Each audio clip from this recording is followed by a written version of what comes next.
I want to call to order this Forest Park Historical Society meeting. I'm pinch hitting today for the president, who's cruising away somewhere in the Caribbean. So he asked me to substitute, and I'm going to start with a thanks to the library personnel once again for making this space available on a regular basis. Once a month we have our meetings here going forward. That is a great improvement over where we used to meet, and it was the good effort of the library manager, Sean Davidson, that got us through the bureaucracy to get a permanent home here. But and without charge. That's a significant achievement for us, because we're not a high expense organization. In fact, we don't have an endowment and we hardly have any budget. But I want to also give thanks on this occasion for Peter Boer, who's the man in the blue shirt that was in here working with us, trying to get everything set up technically.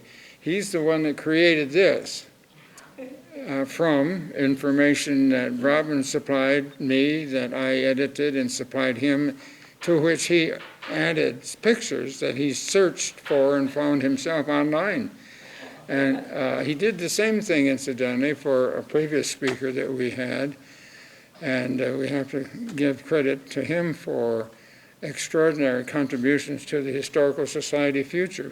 We are the sponsors of this series that is occurring today with Robyne Walker Murphy as the second speaker in the series. This year, we started in January with the first speaker in a series that we've identified as serving the interests of people who are in the field of performing arts. I have to give thanks also for the Cincinnati Herald, which is a newspaper with an audience uniquely identified in the Cincinnati area as having an audience primarily in the black community. Cincinnati Herald publicized the appearance upcoming of our current speaker with this special article here that I found very gratifying, because I know was acquainted with the editor-in-chief and was asking a favor, and sure enough he provided this, which is a part of what the text is there. It's his editing that produced something you can get on a single screen, in addition to what you've provided. So you're in the network, and we want to say thanks for that. And not any further ado, I want to introduce the person who has agreed to help with my introduction, because Robyne came after the time of our children, one of whom is here, by the way, and who went to school and came out before you. But Michelle Kozlowski.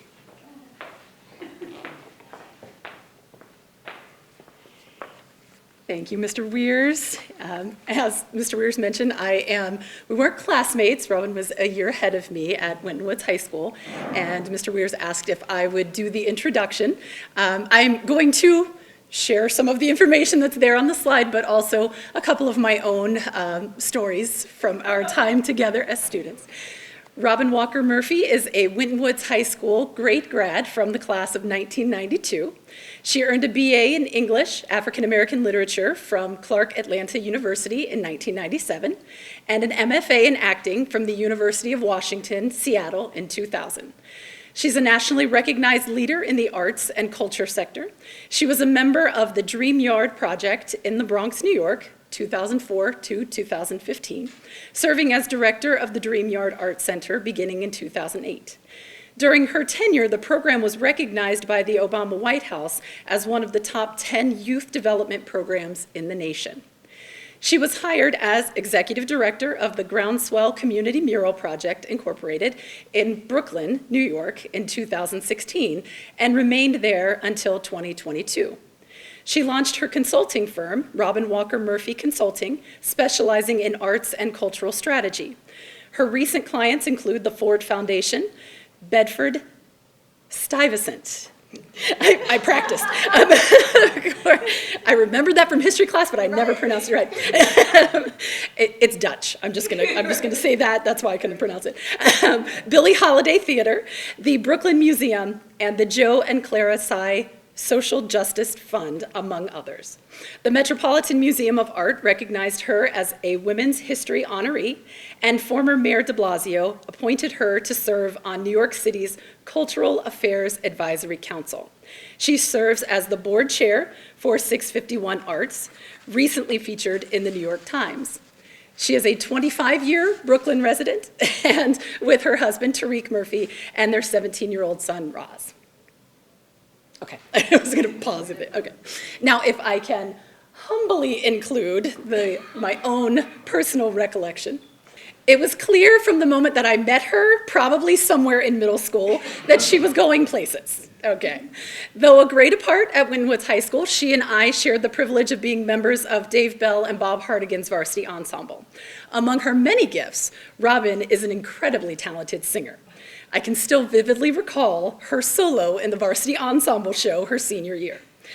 In preparing for today, I reached out to Robyne to let her know that I would be introducing her and asked if there was anything else that she wanted me to mention aside from her accomplishments. And the first thing she mentioned was that she wanted me to mention that she was the first senior class president of Winton Woods High School. Even now, she can see how those days impacted her. She and I stood side by side as student leaders, tasked with making this social experiment known as the merger work. We didn't ask for it, but the district leadership put a great deal of responsibility on students at that time, and no one had a roadmap for how to make it a success. What we had were some excellent teachers and a few determined, fierce students like Robyne who were not about to let the naysayers win. We had been given a challenge to rise to lay a new foundation grounded in history and excellence, but something new to build on. Clearly, Robyne has exceeded all of those expectations and has helped to define what it means to be a Winton Woods warrior. It is my pleasure to introduce Robyne Walker Murphy.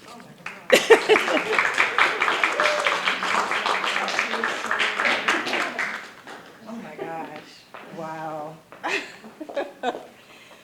Wow, thank you, Michelle. It was amazing being in community with you, and I'm just really envious that you still get a chance to nurture the next generation of artists and scholars at Winton Woods High School. And plug, she just let me know that they're doing Once on This Island in April. So I'm really excited about that, but thank you, Michelle. I appreciate that. Thank you so much. I want to thank the Forest Park Historical Society for the invitation, for Mr. Bell, who couldn't be here today, for nominating me and for just bringing up my name. It all means so much to me. I want to thank my family and my friends, thank God, all those things. One of the most important things about being able to stand in front of you today is to have an opportunity just to thank my friends and thank my family for all the love and support. Do I see Mr. Bell walking up the block? All right, Mr. Bell's on his way inside. So that's probably the most important thing for me today, is to be able to just to say thank you to everybody for the support. Okay. Mr. Bell, I didn't think you were going to come.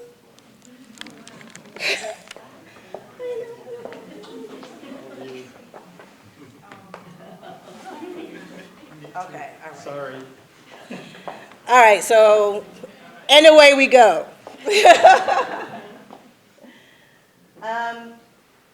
I wanted to begin my presentation Before I talk about all the wonderful teachers that I had at Winton Woods High School, in particular, Mr. Bell, I wanted to also just acknowledge my first teachers and acknowledge the DNA in which lives in my body by sharing with you a picture of some of my ancestors.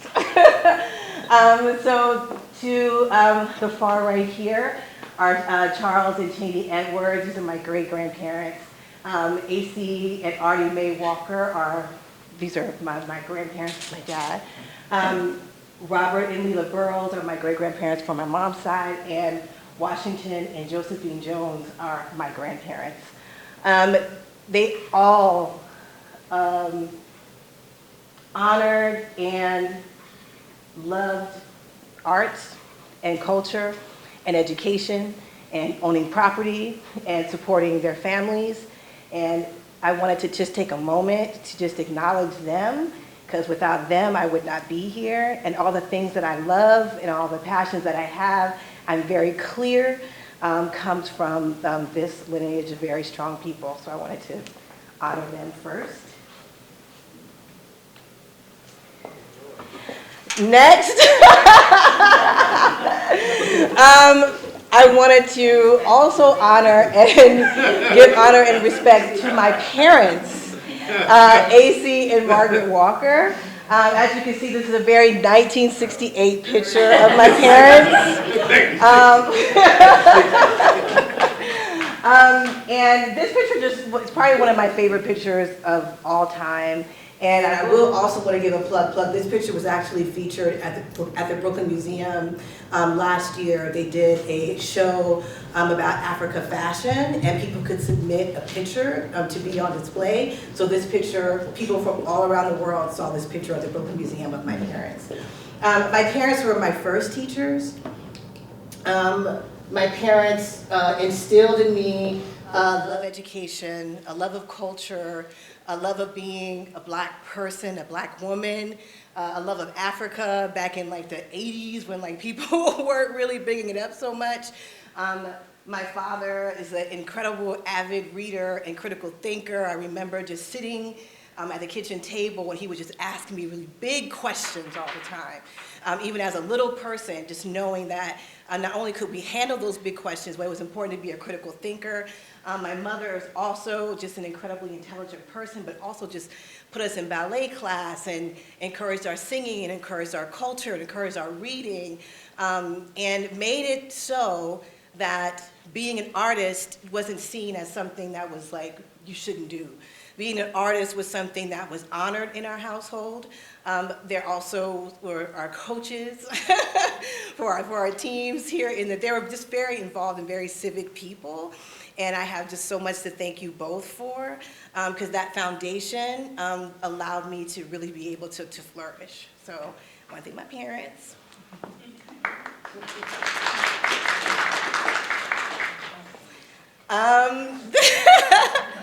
This next person is my sister, Cindy Walker Tate, who's here with us today. My sister was 3 years ahead of me in school, so she's a graduate of Forest Park High School. But my sister is also an incredible teacher of mine.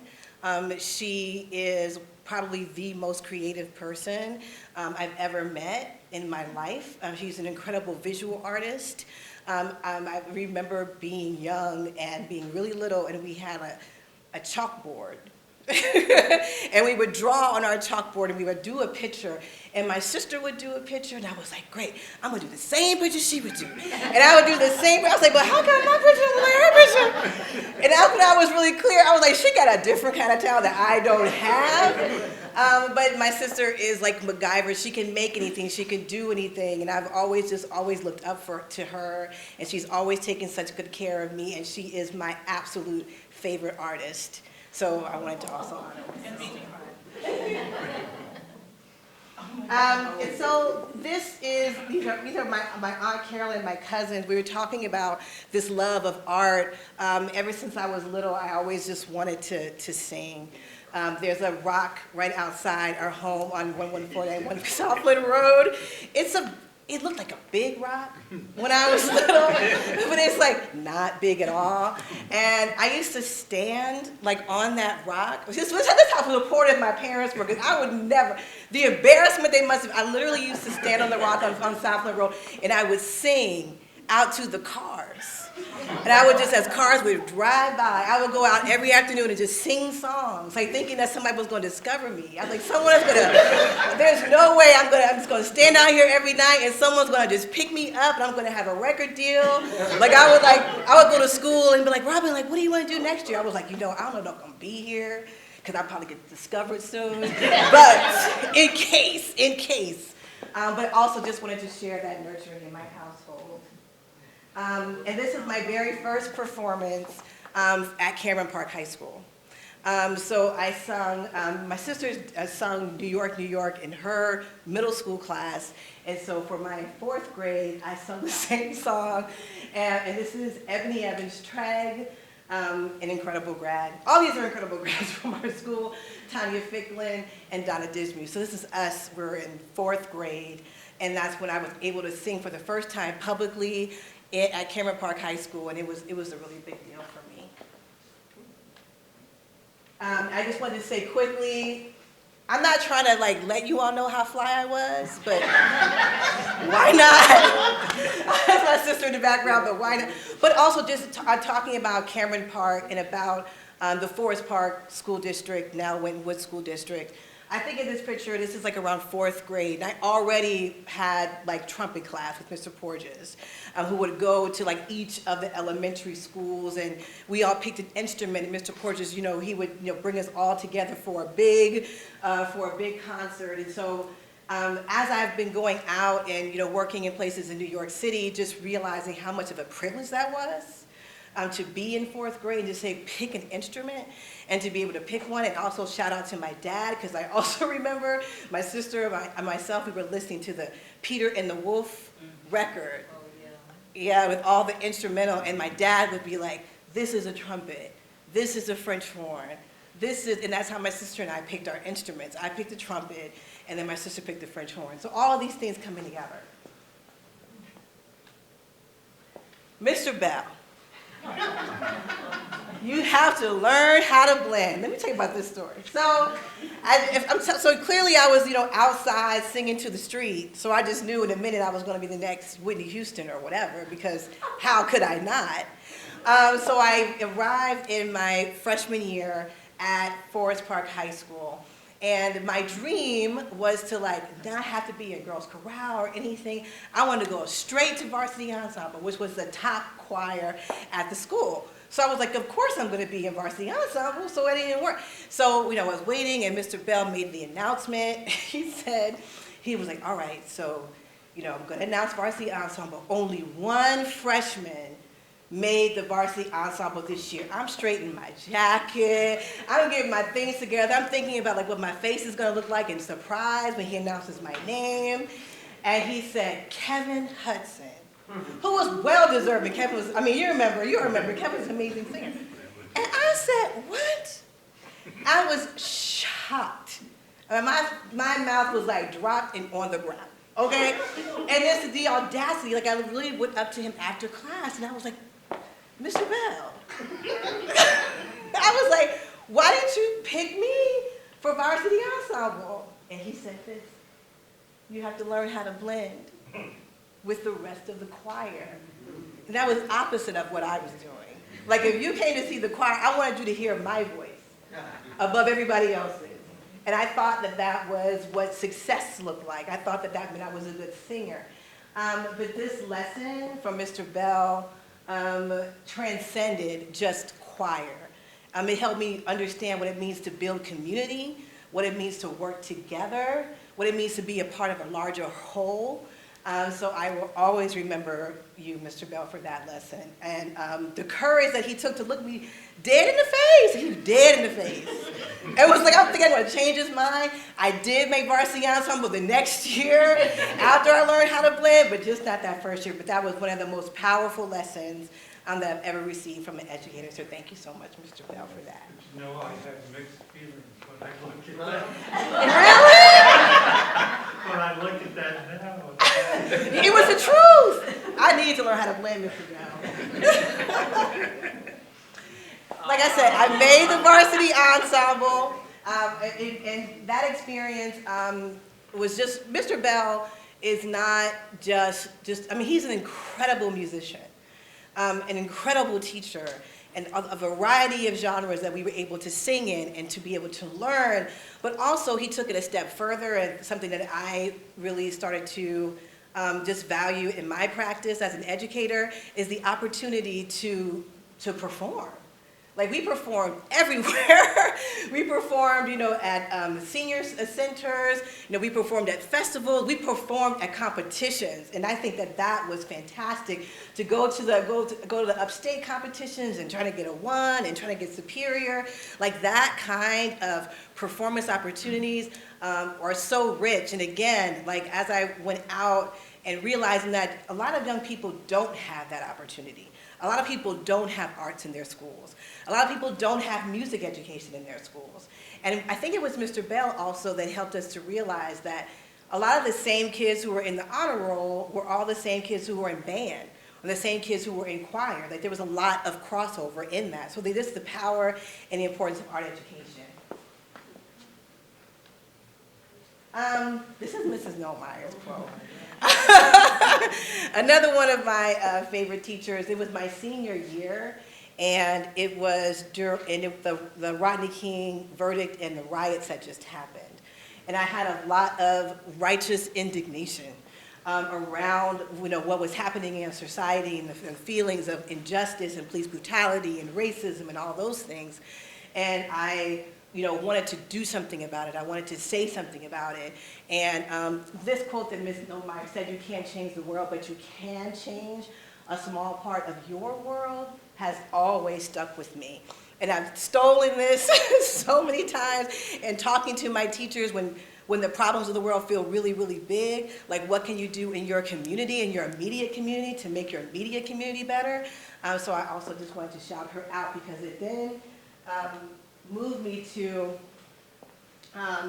I went to Clark Atlanta, I got my MFA in acting. This is a picture of me with my cast of, I'm not in the theater, of me, can I say Macbeth? You can, it's okay. I asked Michelle if I could say Macbeth, because we're not really supposed to say Macbeth in the theater, because it's bad luck. In the theater, just so you know, if you go to a theater, say the Scottish play. Do not say Macbeth. Everybody will run from you. It'll be all type of drama. So, Macbeth. I was able to travel to Germany, to Berlin and Neuss to perform. And I did off-Broadway shows. I did shows in Seattle, a lot of professional theater. So with that degree, I was able to sing and to act. And I just fell in love with performing. But what I did know, hearkening back to great teachers like Mr. Bell, is that I would then do a show in Miami, and they asked us to work with some young people. Like, either you can go to the beach, or you could work with the young people. And I was like, well, I'll work with the young people. And I just got bit by the bug of working with young people. I didn't return to the beach with the rest of my class. I was always working with young people. And I had taken these really expensive headshots, and I was supposed to move on and do the play in another city, and I left my headshots. I never picked them up, and I became a full-time teaching artist. These are my students. These were my students, but they're, as you know, you always know, they're always your students. I fell in love with blending everything that my family taught me about heritage and culture, and pride, and everything that I learned from Mr. Bell and Mrs. Nollmeyer about, you know, just, you know, the arts and culture and civic engagement, and started programs with art and social justice. So this is a group of young people, this is from my groundswell days, and you can see the joy on their faces. And that is what is the obsession with working with young people, is the kind of joy that you can get from them and you can give them through providing them with not just, and that's the other thing about Mr. Bell, I could tell that Mr. Bell cared about me. And not just me as an artist or me as a student, but cared about me as a human being. And Mr. Bell has a gift that I have tried to emulate. When you can look in a child's eyes and see your own reflection, and you can tell when your teacher is looking at you and they see their own reflection, not an other or someone else, the foundation of that is love. And so that's one of the things that was important to me when working with young people. Like, this is in the Bronx. I worked at the Dream Yard Project, like I said, like you heard, for over 10 years. And we started at 3 programs when I was the director of the Arts Center. And by the time I left, we had 16. This picture looks like I'm saying something loving. I'm not. I'm doing like, if you don't sit down. But it's a good shot, and I like it. You guys think it's like, I need you to be quiet. But you know, the Bronx, I will always, my heart will always be in the Bronx. No matter what you've heard about the Bronx, this particular area of the Bronx, Morrisania, is the most economically poor congressional district in the United States. And I specify economically poor because it is not culturally poor. It is not intellectually poor. It's rich in those areas. The love, the respect, the joy, the brilliance that lives in the Bronx is just, I will cherish it forever. More pictures of just our students, and they're standing really proud. The love of our teaching staff is, you know, something that I really value. I wanted to give you all an example of what art and activism or social justice education looks like in action. So this was one of our students. She was in our visual art program. And we were studying at the time, it was right after the murder of Trayvon Martin and all the protests that were going on, and we did artistic responses to it. And this was hers. Now I'll read it for you. My artwork explores the idea that as young black men are being killed, images of young black women on the media are being destroyed. A young woman's self-confidence as an African American is distorted completely by the media.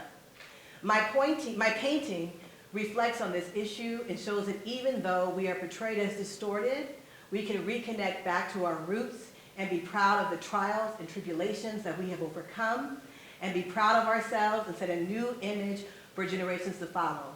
I was inspired by Chris O'Feely and Picasso's use of the color blue to signify a meaning. However, these two artists used blue as the color of despair. The blue in my painting represents paradise, a place where our broken bodies can be fixed and put back together again, a testimony that there is hope for young black women. And I loved this description because it is, again, you have the artistic work and you have the critical analysis of a young person, and it shows the power of art and social justice education, which is why I love the work that we do. Whenever it's like Michelle's birthday, whenever it's like the new year, whenever comes up in my memories, I'll post this picture of the day I die. This is one of my most proudest moments when we won the National Art and Humanities Youth Program Awards, which is given out by the President's Council on the Arts and Humanities, which I was very sad to hear today has been shuttered again by this new administration. The Arts and Humanities does not exist anymore, and hopefully that will be restored when we get a new administration. But I was excited. That means that all of the organizations in the country had an opportunity to win this award, and they only selected 10 organizations. And the Dream Yard Arts Center, we were selected as one of the top 10. I got a chance to actually get a picture with Michelle, as you could see. And I'm really good at like speaking through my lips because I was so disoriented when this picture was taken. And this was Christina. I knew Christina had to be in the middle of the picture. I knew I was supposed to be on the side. I knew she had to be in the middle. But for some reason, I thought I was in the middle. And I kept saying, Christina, get in the middle, get in the middle. And I was just like, it was just crazy. Like but this was a wonderful sense of pride. Also a great sense of pride for our community, because as I mentioned to you, The Art Center was in the most economically poor congressional district in the United States. So we blew this picture up, and because we had all these windows outside, so it was big outside, because we wanted the community to know that your child attends one of the top 10 programs in the nation, and it's free. And they didn't have to pay a dime. And they got the kind of rigorous arts education that anybody would admire. And I wanted them to know that every day. So we were really proud of that. And I just wanted to share just some youth artwork, just to show the power of young people when they're able to meld the sense of art and social justice. These are murals from the Groundswell Community Mural Program. We had a young men's mural program. This is some of the work that they did. All the beautiful young people and the work that they did in the summer. And they would be paid to paint these murals here all over New York. By the time I left Groundswell, we had completed, during my time there, about 250 murals all over New York City. We were recognized nationally by a lot of mural organizations, so we were very pleased with that. And these are just, in talking about building community and understanding the power of community, I've had a great opportunity to work with teachers, to bring people together around art making workshops, about art and activism. So those are those pictures. And just being able to, everything I learned in performance, I learned about being on stage, just really helped me in doing a lot of public speakings I was able to do at University of Chicago, Harvard University, the Seattle Art Museum, and a lot of just, really great institutions. I've also learned how to curate events, and so when I started at Groundswell, one of my first ideas was to do an event with Angela Davis about should prisons be obsolete. The organization that I worked with, we worked with young people who are incarcerated on Rikers. Rikers has the biggest footprint of Groundswell murals. And we were able to look at the work that the young people inside were creating and to talk about what they were feeling. And she helped us interpret that. Currently, I am the board chair of an organization called 651 Arts, which is an African diasporic theater and multidisciplinary art company. This is myself. This is our executive director, Toya Lillard. This is Lori Cumbo, who is the commissioner for arts and culture in New York City. And this is our board chair, Jahari Jenkins, who is the head of community affairs for Con Edison. I had to shout out, because after I did this, and then I can imagine doing this, and Tarek was like, you had all the slides. But this is my amazing family. This is my husband, who I met in college. So Tarek and I met when we were 19. We are 51 now, so we've been together for a really long time. This is my son, Roz. He is 17 years old. I want to give a special shout out because we have royalty in the house. I want to let you know that my niece is the current Miss Black Teen Cincinnati, and she is here with us today. So just sharing just how arts and culture, all of those things, like, you can pass those down. I mean, I didn't pass it down, like his mom passed it down, but I mean, it's all in the mix there. And also to share this picture, this is my son. He also is steeped in arts and culture. He is a junior at the Fiorello H. LaGuardia High School of Music, Art, and Performing Arts, otherwise known as the FAME School. He is a junior drama major. He wanted to be here with us today, but he has school. And he is in the process. He's in the rehearsal process for his first professional play called Thoughts of a Colored Man, which goes up on the 14th. And he's the youngest person to play. I'm really proud of him, but I also wanted to shout him out. And finally, I wanted to start, and it was the Mr. David Bell. One of the most influential teachers in my life. Again, someone who always saw me, was not afraid to be honest with me, but also will give you praise. Mr. Bell, we talk about culturally relevant education or culturally responsive education. Mr. Bell, when we would learn everything, like, the Hallelujah chorus, like all those things, but he also is involved and wants to know what the young people are listening to, right? And trying to figure out like how he can incorporate what you love into the classroom, and not in some kind of whack way where you're just like, what is this person doing? But it was always incredibly authentic, and you always felt like you were heard and you were seen. And the song Old Irish Blessing, that all of us know, if you were in choir, we all learned Old Irish Blessing, and because we would sing it at graduation every year. And so this morning, I read a devotional, every day, and the verse for today was Numbers 6, verses 22 to 24.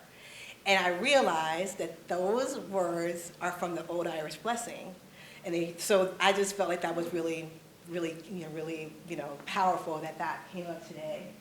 And so, Mr. Bell, I just want to thank you for your incredible influence on my life, and to say, may the road rise to meet you. May the wind be always at your back. The sun shine warm across your face. The rains fall soft upon your fields. And until we meet again, may God hold you in the palms of his hand. Thank you, everybody.